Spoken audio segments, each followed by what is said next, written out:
Vous connaissez Stéphane Séjourné? C'est lui. À 37 ans, il devient le nouveau patron de La République En Marche, ou plutôt de Renaissance, le nouveau nom du parti présidentiel.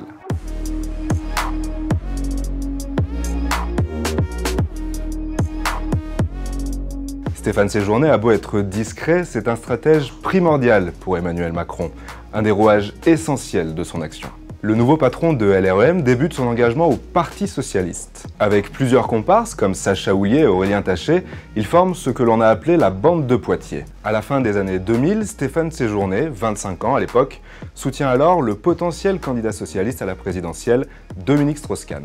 Mais l'histoire avec Emmanuel Macron débute, elle, en 2014. Le chef de l'État, alors ministre de l'économie sous François Hollande, recrute Stéphane Séjourné. Il deviendra son conseiller avant de participer au lancement des Jeunes avec Macron et de La République En Marche. Jamais loin du patron, Stéphane Séjourné s'occupe successivement des parrainages pour la présidentielle et des investitures pour les législatives qui suivent. Il accompagne ensuite le chef de l'État à l'Élysée dès son premier jour en devenant son conseiller.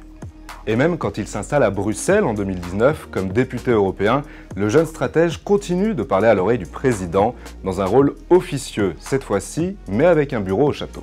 Il n'abandonnera cette fonction qu'en octobre 2021, au moment de prendre la tête du groupe des eurodéputés libéraux. Alors, au moment d'organiser sa succession pour 2027, Emmanuel Macron ne pouvait choisir que lui.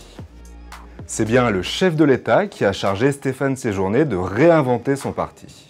Oubliez La République En Marche et ses formations satellites, Territoire de Progrès et Agir, tous les trois se regroupent désormais sous la même bannière, Renaissance. Objectif, faire vivre le fameux dépassement entre l'aile gauche et l'aile droite de la Macronie, tout en assurant un semblant de cohésion pour 2027 et surtout, trouver un candidat.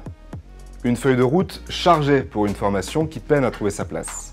Stéphane Séjourné va devoir faire entendre la voix d'un parti qui n'a jamais vraiment existé au cours d'un premier quinquennat très vertical, hormis pour collectionner les défaites aux élections locales.